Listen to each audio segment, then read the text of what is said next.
Halo semuanya, selamat datang kembali di Medfocast. Medfocast merupakan salah satu program kerja dari Departemen Media dan Informasi BEM Kema Fapet Unpad 2025 Kabinet Sinergi Harmonia. Nah, untuk episode kali ini, Medfocast hadir dengan tema yaitu Leadership Talks, cerita di balik kepemimpinan. Nah, sebelumnya perkenalkan nama aku Rafli Katarsya yang akan memandu podcast pada episode kali ini. Di episode kali ini kita akan mengobrol dan juga berbincang bareng bersama dengan Kang Dilan dan juga Kang Biva selaku Ketua dan Wakil Ketua BEM Fapet Unpad 2025 Kabinet Sinergi Harmonia. Nah, mungkin sebelum kita sapa-sapa mereka berdua nih, aku mau membacakan background dari kedua narasumber kita pada hari ini. Di mana untuk Kang Dilan sendiri, beliau memiliki pengalaman yaitu yang pertama, Project Supervisor dari Eksplorasi Nusantara 3.0. Lalu yang kedua, beliau juga pernah menjabat sebagai Kepala Departemen Lingkungan Hidup BEM Kema Unpad 2024 dan sekarang menjadi Ketua BEM Fapet Unpad 2025.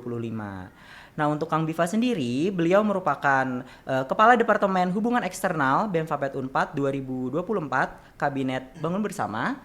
Lalu winner Jajaka Fapet Unpad 2023, second runner up Putra Pajajaran 2024 dan sekarang menjadi Wakil Ketua BEM Fapet Unpad 2025. Nah, mungkin tanpa berlama-lama lagi nih, langsung aja kita sapa narasumber kita. Halo Kang Dilan dan juga Kang Biva, bagaimana nih kabarnya? Halo Katar dan juga Kema Fapet semuanya. Kenalin lagi, nama aku Dilan. Alhamdulillah tahun ini sebagai Ketua BEM Kema Fapet Unpad 2025. Alhamdulillah kabar baik sore hari ini. Oke, untuk Kang Biva sendiri. Oke, halo semuanya. Perkenalkan kembali, nama aku Bipa Desbirawan yang saat ini menemani Dilan menjadi Wakil Ketua BEM Fapet 2025. Alhamdulillah kabarnya luar biasa lah. Alhamdulillah ya Kang. Nah, dari tadi kan kita udah mention terus nih terkait dengan pemimpin atau leader kayak gitu. Dimana itu sangat cocok dengan tema kita hari ini yaitu tentang leadership. Betul, betul. Nah, menurut kalian sendiri nih, definisi dari seorang pemimpin atau leader yang harus dimiliki di zaman sekarang itu seperti apa? Boleh nih? Oke, mungkin dimulai dari saya dulu kali ya, Katar. Oke. Kalau misalkan bagi saya di era saat ini, kalau misalkan kita ngomongin soal kepemimpinan, satu levelnya di atas dari seorang yang bisa memimpin adalah seseorang yang bisa memberdayakan. Betul. Layaknya seorang Nelson Mandela ketika dia memimpin di Afrika, yang dia bisa memberdayakan rakyat Afrika hingga bisa berdiri di kaki mereka sendiri. Seperti itu kata. Oke, mungkin dari Kang Biva. Wah, ini jawaban Kang Dilan sangat sangat komprehensif ya. Ini motivasi banget ya. Oke, kalau begitu, kalau dari aku pribadi sih pemimpin itu adalah dia seseorang yang berani bergerak dari hati dan juga mau mengambil peran Betul. dalam apapun situasinya dan dia yang berani untuk bertanggung jawab terhadap orang-orang yang dipimpinnya. Mungkin kurang lebihnya seperti itulah. Ya. Berarti modal awal sebagai pemimpin itu yang pertama harus berani ya Kang. Betul. Oke. Nah, mungkin untuk pertanyaan selanjutnya, jadi kan banyak yang bilang bahwa menjadi seorang pemimpin itu tidaklah gampang. Nah, tapi menurut kalian apa sih modal yang paling penting yang harus kalian miliki menjadi seorang leader? Menarik. Menarik ya pertanyaan yang bagus itu. Mungkin Oke, mungkin kalau misalkan dimulai dari saya lagi ya teman-teman, bahwasanya menjadi seorang pemimpin tentu harus bisa dimulai dari diri kalian sendiri gitu. Pun juga kalau di sini konteksnya adalah saya memaknai untuk yang paling penting adalah bisa yang namanya manajemen diri. Yes, Nah, betul. satu level di atas manajemen diri adalah namanya personal mastery. Yang pada akhirnya kita perlu mencari tahu apa sih makna hidup kita sebenarnya gitu. Kita mau ngebawa arah hidup dan tujuan kita sebenarnya ke arah mana. Nah, setelah itu udah bisa terbentuk, kita juga perlu yang namanya analisis kemampuan diri gitu. Dengan apa misalkan analisis SWOT. Yes. Jadi kita tahu kebutuhan mulai dari kelemahan kita, kemudian kekuatan kita, tantangan dan juga peluang yang kita bisa miliki, dan seorang pemimpin itu harus bisa menjadi seseorang yang bisa love life learning, pembelajar seumur hidup lah sih. Betul. Wah, ini jawaban Kang Dilan sebenarnya sudah sangat lengkap ya. Iya. Paling aku menambahkan sedikit aja, bahwasanya sebagai seorang pemimpin itu modal awalnya adalah jujur dulu sama diri sendiri. Yes. Jadi tadi mungkin Kang Dilan sudah memetakan seperti apa next step-nya, tapi yang paling penting kita tanyakan terhadap diri sendiri adalah bagaimana kita jujur terhadap diri sendiri. Nah, ketika kita bisa jujur terhadap diri sendiri, kita juga mampu untuk mengambil tindakan selanjutnya. Nah, cuma apa nih yang sekiranya kurang dari pemimpin saat ini adalah meningkatkan rasa empati. Bahwasanya kita sebagai seorang pemimpin itu bukan cuma memimpin diri sendiri, tapi juga memimpin orang lain. Dan bagaimana cara kita berkomunikasi dengan orang lain, salah satunya yang paling dekat dengan kita adalah dengan berempati sebenarnya. Tuh Oke. dia. Begitu. Oke. Nah, Nah, menurut kalian sendiri, pemimpin itu harus lebih banyak punya pengalaman atau membaca dari buku? Oke. Menarik banget. Ini Atau keduanya nih, dua atau ini dua keduanya? kontradiksi gini. Yes. Ini oke. Sebenarnya apabila bertanya tadi apakah pengalaman atau buku ya? Buku, baca buku. Kalau misalnya kita selalu lihat dalam lapangannya, maksudnya seorang pemimpin itu terkadang tidak hanya teori. Jadi terkadang banyak pemimpin walaupun dia tidak membaca buku, tapi dia sudah mengalami banyak pengalaman. Yes. Makanya ada yang namanya learning by doing sebenarnya. Namun dalam konteks yang memimpin, tentu saja learning by doing itu tidak bisa cuma sekedar pengalaman saja. Tetap harus didukung dengan teori-teori terkait supaya apa? Kalau misalnya kita membaca suatu teori atau buku itu bukan kita sebagai kutu buku atau bagaimana, tapi sebagai memperbanyak referensi. Jadi ketika ada satu permasalahan, ketika kita memimpin, kita bisa tahu nih dasarnya kemana dan kita bisa mengambil keputusan selanjutnya seperti apa. Iya, kurang lebih memang yang disampaikan Kang Ivan juga cukup merangkum gitu semuanya sebenarnya kata dan juga teman-teman dari Akang Ngecak Kema Fapet. Tapi bahwa satu hal yang perlu kita garis bawahi ya, ketika berbicara soal kepemimpinan, yang namanya ilmu secara teoritis gitu dari buku dan juga suatu ilmu dari pengalaman itu adalah dua hal yang nggak bisa kita pisahkan sebenarnya. Kita perlu bisa memahami, belajar gitu dari teoritis, mulai dari belajar buku, podcast dan sebagainya. Tapi kita jangan lupa gitu kan.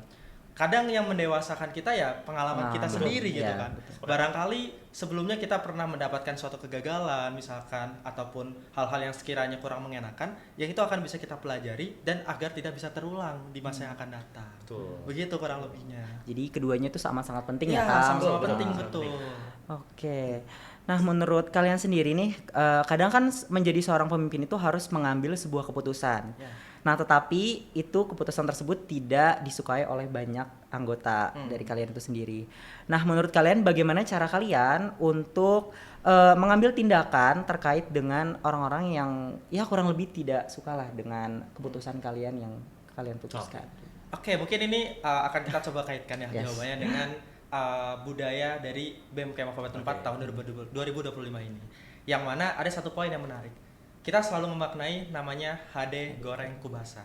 Sejatinya baik ataupun buruk situasi itu tergantung di komunikasi. Komunikasi.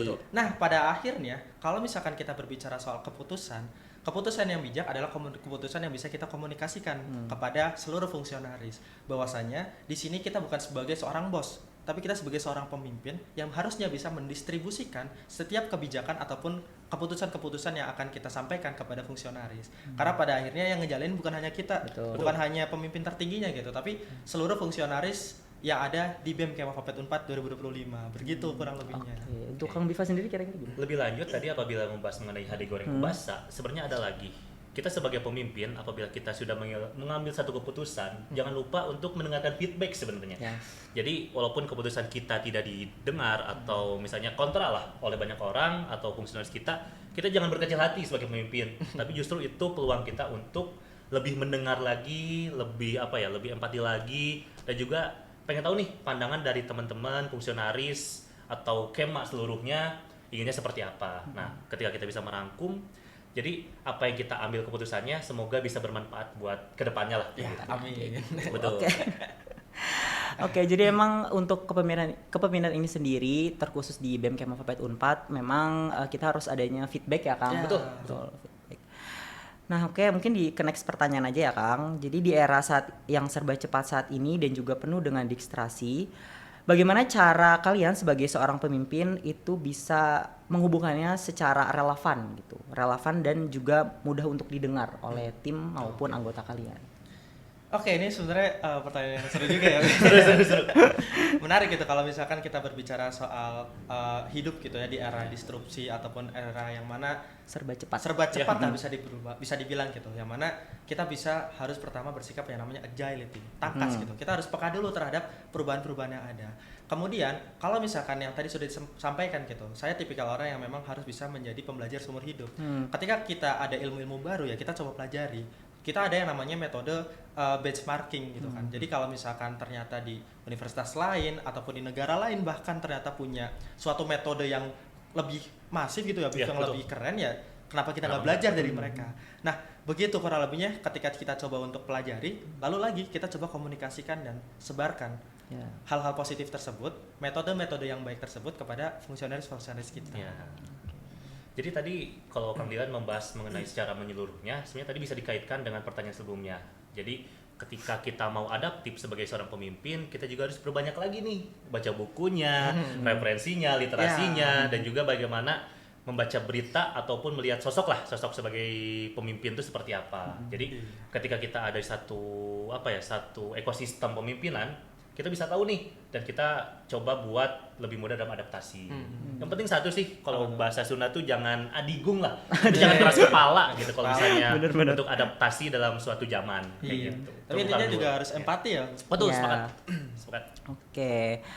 Nah, kan tadi kalian udah nyeritain juga nih terkait dengan pengalaman kalian juga. Nah, menurut kalian sendiri apa sih hal yang paling sering disalahpahami orang terkait dengan leadership itu sendiri? Wah, orang sering salah kali paham. salah paham soal leadership. Mungkin begini, kalau misalkan dari pandangan saya gitu ya. Ya. Salah satu aspek dari leadership adalah mengenai kedisiplinan. Seringkali orang-orang tuh salah kaprah gitu ketika berbicara soal kedisiplinan, mereka kira disiplin adalah mengekang. Justru saya pernah mendengar kata bahwa yang namanya kedisiplinan justru adalah membebaskan. Membebaskan dari apa contohnya? Membebaskan dari kekacauan. Ketika misalkan Qatar gitu kan, dia udah disiplin, manajemen waktunya bagus, manajemen energinya bagus, prioritasnya juga bagus, ya hidup Qatar akan lebih jelas gitu. Ataupun barangkali hidup Kemah Vapet yang lainnya. Begitu. Jadi salah satu poinnya adalah tadi salah kaprah di bagian kedisiplinan. Ya. Berarti freedom by setting ya. Ya, Ya. betul. Oke. Wah, keren nih. Oke. Ada istilah freedom Mungkin by setting. dari Oke, Kang oke. Diva sendiri Oke, seperti apa? Sebenarnya ini kalau biasanya ada yang sering ngobrol, kalau misalnya aku sering ngobrol dan lain-lain itu biasanya suka dimaknai pemimpin itu selalu menderita katanya. Aduh, Bagi seorang pemimpin itu kita kayak nggak boleh Iya. bahagia gitu ya. Pernah sedih denger banget ya sering cerita. Makanya sebenarnya kita sebagai seorang leader, kita berhak kok bahagia, kita berhak untuk sometimes mengambil waktu sendiri. Tapi bukan berarti kita terlena dengan waktu sendiri tersebut. Tapi justru kita sebagai pemimpin, kita juga berhak bahagia sehingga apa? Sehingga kita bisa mengambil keputusan untuk membahagiakan orang lain. Iya, Seperti itu. betul. Tapi sebenarnya ini juga menarik gitu. Ya. Tadi kan Qatar yang nanya ke kita mengenai hal ini kan. Nah, sebenarnya aku penasaran juga gitu. Qatar pernah dengar juga nggak kayak hal-hal yang sekiranya Ya. tadi gitu? Yang tadi Sering kita disalahpahami juga ya? gitu. Ya, yang sering disalahpahami. Oke, apa sebenarnya tuh kalau sekiranya? tadi kita dengar dari Kang Biva kan ada yang namanya APIKE. Ya. Oke, Nah, iya, itu iya. kan maksudnya nilai-nilai dari dasar dari BEM Vapet Unpad gitu. Nah, nilai-nilai tersebut memang udah tercantum jelas gitu di visi misi kita juga. Jadi memang untuk terkhusus aku di Departemen Media Informasi, alhamdulillahnya kami udah istilahnya saling memahami lah satu sama lain gitu. Yang mana yang paling pentingnya yang kami junjung paling tinggi adalah komunikasi. Wah, lagi-lagi Gitu. komunikasi ya teman-teman. Komunikasi. Pokoknya kita shout out banget buat Kadep, Wakadep, Kabir, Wakabir yang ada di BEM Vapet 2025. Oke, Keren. support terus. Nah, oke mungkin ke next pertanyaan ya Kang. Jadi untuk misalkan kalian lihat nih mahasiswa di kampus zaman sekarang, apa sih hal yang dapat mereka tingkatkan agar mereka tuh lebih siap menjadi seorang pemimpin in the future? Wih, Di masa depan ya. oke, in the Wah, future ya. future. Kalau Menarik, misalkan dari sudut pandang saya gitu ya teman-teman, bahwasanya kalau misalkan berbicara soal future gitu, masa depan ya lagi-lagi manajemen diri. Ketika seseorang mampu manajemen ataupun mengelola dirinya sendiri, dia akan bisa menguasai dengan mudah gitu ilmu-ilmu yang lainnya. Karena itu salah satu poinnya saya pernah belajar gitu, ilmu yang namanya stoikisme kan. Bahwasanya ada hal yang bisa kita kendalikan dan ada hal yang nggak bisa kita kendalikan. Betul. Nah, per hari ini saya maknainya adalah ya kita hanya perlu fokus kepada hal-hal yang bisa kita kendalikan, yakni diri kita sendiri. Dan orang-orang yang memang untuk bisa menyiapkan in the future adalah ya keberlanjutan, sustainability gitu. Jadi nggak hanya kita belajar dari aspek kepemimpinannya aja, tapi juga perlu aspek dari lingkungan hidup juga gitu, ataupun sustainable dari yang lainnya juga gitu. Kurang lebihnya begitu. Oke, sebenarnya kalau ngebahas bagaimana kita menjadi seorang pemimpin di masa depan, ada satu kata yang menarik yaitu curiosity sebenarnya, Apa atau tuh? penasaran. Oh. Jadi kita sebagai seorang mahasiswa, apalagi kalau misalnya kita mau menjadi seorang pemimpin di masa depan, harus berbanyak rasa penasaran. Yes. Kalau misalnya aku pribadi melihat Kang Dilan misalnya, ketika kita menjabat, Kang Dilan ini tipikal orang yang sangat penasaran dengan sesuatu gitu. Nah, ketika kita penasaran, justru di situ kita bisa belajar banyak. Nah, ketika kita meningkatkan banyak penasaran, banyak ilmu, sehingga apa? Kita bisa apa ya namanya? Bisa problem solving Ya. dalam setiap keadaan begitu. Itu sih sebenarnya. Oke. Nah, mungkin pertanyaan itu sebetulnya belum pertanyaan terakhir. teman-teman. Nah, mungkin tadi kan kita udah ngalur ngidul nih kemana tahu, udah dari ke kepemimpinan, tadi udah ke mana lagi gitu. Nah, mungkin ada closing statement gak nih Kang terkait dengan leadership pada tema podcast Merfocast hari ini? Mungkin dari Kang Dilan dulu boleh. Oke, teman-teman. Saya pernah belajar juga ya, bahwasanya nyawa organisasi itu terletak pada human resource-nya dan juga visinya gitu. Organisasi bisa hidup ketika dia punya visi yang jelas dan juga orang-orang yang capable, orang-orang yang berkompetensi di dalamnya. Dan teman-teman, orang-orang yang berkompeten itu adalah orang-orang yang mampu mengelola dirinya sendiri. Maka dari itu, untuk menjadi seorang pemimpin, kalian semuanya, Kema Vapet atau bahkan diri kita semuanya perlu mengelola diri dengan baik. Seperti itu kata. Oke, mungkin closing statement dari Kang Biva. Oke, ada satu hal yang saya maknai adalah bosnya setiap orang adalah pemimpin di muka bumi ini, dan bagaimana cara kita menjadi seorang pemimpin adalah bagaimana cara kita memanusiakan manusia. Seperti itu. Nah, mungkin untuk Kema Vapet dan juga mungkin untuk seluruhnya dan saya pribadi harus tingkatkan rasa penasaran, rasa sabar dan juga pantang menyerah. Bahwasanya kita sebagai seorang pemimpin nantinya jangan mau terstigmatisasi lah. Jadi usahakan kita yang membangun stigma, kita yang membangun bagaimana persepsi masyarakat, tapi juga kita mencoba untuk bertindak yang lebih bermanfaat untuk semua orang lah begitu. Itu prinsipnya sebenarnya kita harus hidup ya bermanfaat untuk masyarakat kita. Betul. Sharing by doing ya. Jadi, Nah, walaupun kecil tapi kayak sharing by doing. Oke. Nah, mungkin pertanyaan terakhir nih, ini terakhiran banget. Menurut kalian, pemimpin yang baik adalah pemimpin yang boleh dari Kang Dilan? Ini satu kata nih. Satu kata, boleh. Oke. Pemimpin yang memberdayakan. Oke, memberdayakan. Kang Biva, pemimpin yang baik. Memanusiakan. Ya kita manusia. Iya. Kalau kata-kata gimana? Pemimpin yang baik adalah pemimpin yang jujur. Benar itu ya. penting, betul. Jujur. Oke. Nah, tadi kan kita udah banyak banget cerita nih terkait dengan leadership atau kepemimpinan itu sendiri. Mungkin aku mau menarik kesimpulan terkait dengan leadership ini bahwa leadership ini baik sekali kita hidup di dunia ini tuh bukan hanya sebagai manusia biasa gitu. Tetapi kita di dunia ini adalah sebagai pemimpin. Terkhusus setidaknya paling sederhananya itu untuk diri kita sendiri. Betul. Gitu. Baru kita bisa untuk memanajemen waktu dan juga bisa memimpin untuk orang lain. Paling kecil lah itu bisa memimpin untuk keluarga kecil kita. Betul. Suatu saat nanti ya. Betul. Oke. In the future. Ya, kurang lebih seperti itu. Nah, mungkin pertanyaan tersebut merupakan pertanyaan terakhir di Merfocast pada episode kali ini. Kami ingin mengucapkan terima kasih kepada Kang Dilan dan juga Kang Biva selaku narasumber Merfocast pada hari ini. Dan juga para penonton dari Merfocast, kami ucapkan terima kasih yang sebesar-besarnya karena sudah menemani kita dari episode pertama hingga episode ini. Episode ini merupakan episode Merfocast yang terakhir. Sedia. Ini merupakan episode yang terakhir teman-teman Merfocast. Jadi saya selaku host mewakili jajaran dari tim Merfocast, Merfovers, Mervership, dan rekan-rekan dari BEM Vapet Unpad 2025. Kami pamit undur diri, terima kasih, sampai jumpa di kesempatan lainnya. See you. Dadah.